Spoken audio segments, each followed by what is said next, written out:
you. Thank you, everyone. Welcome to Lilly the Lash and Friends. I'm Lilly the Lash, the star and main character of the most incredible children's book series, The Life and Times of Lilly the Lash. Yep, it's really me, and I'm so excited that we're hanging out together. Now, perhaps you've never heard of my book series, but that's not a problem in the least. I do, however, want to take a moment to tell you about them, because they really are something special.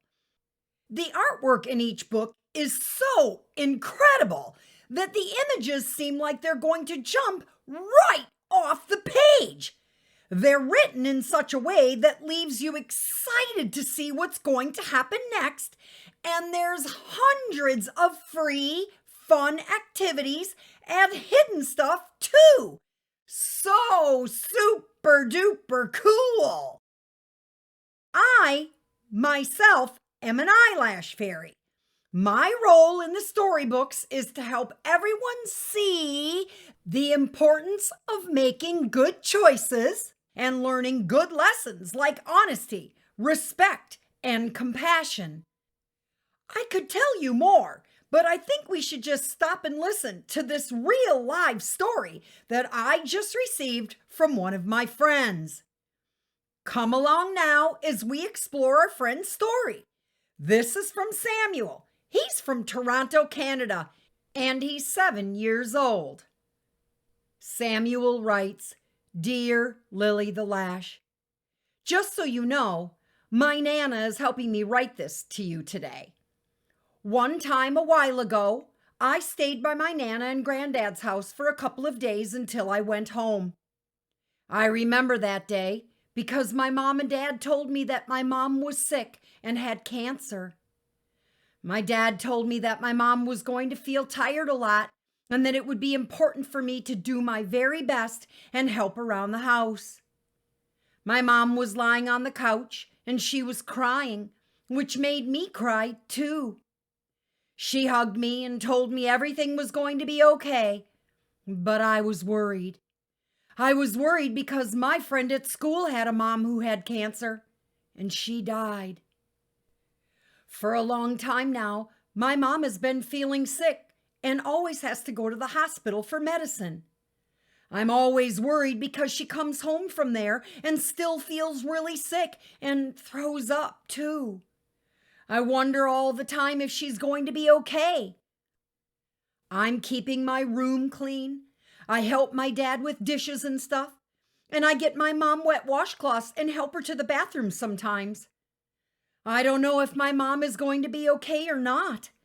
My Nana and Granddad tell me that we are a family and that we will keep caring about and loving each other every day.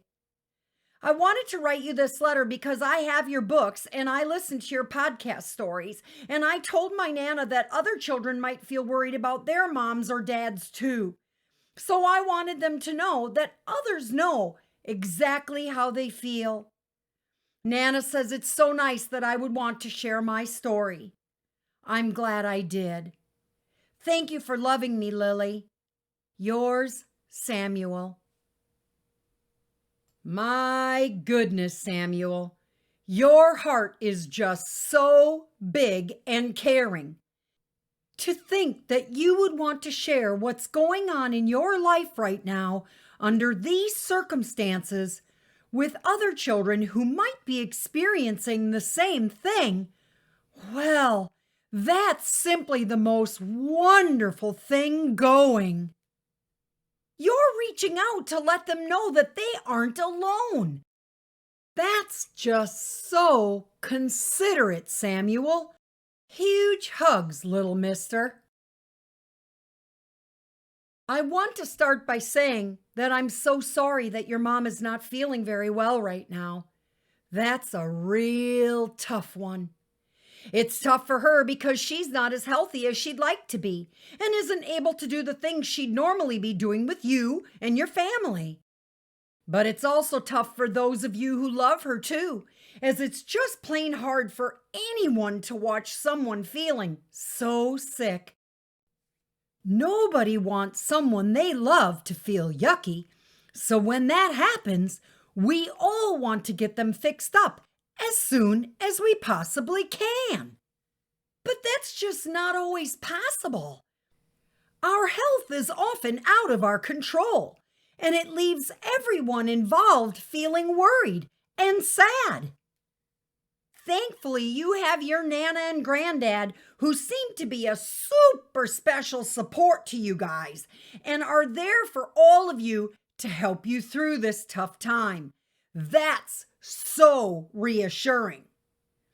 Keep doing exactly what you're doing, Samuel. Keep helping your dad around the house and doing what you can for your mom when she needs it. Keeping busy is a great way to reduce some of that worried energy.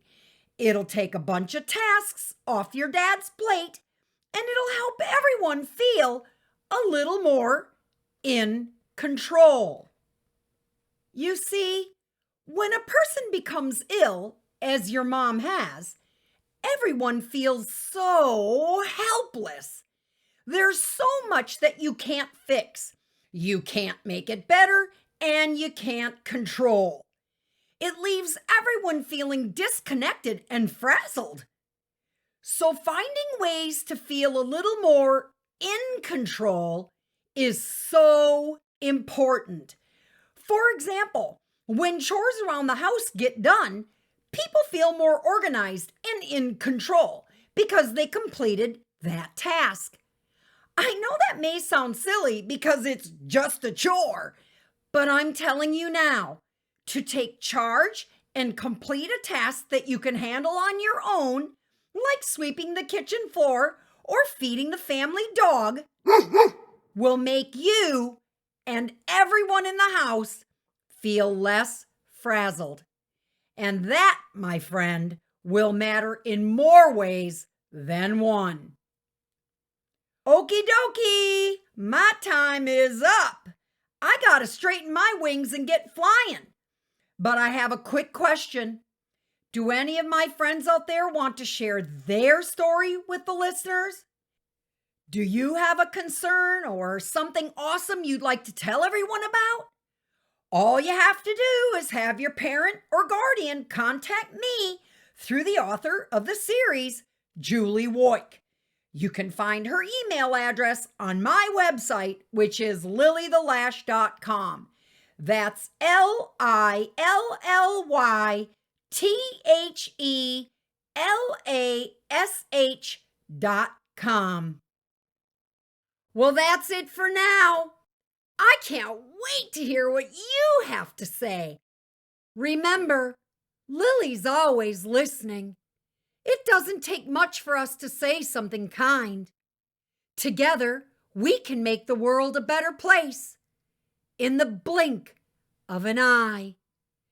See you later!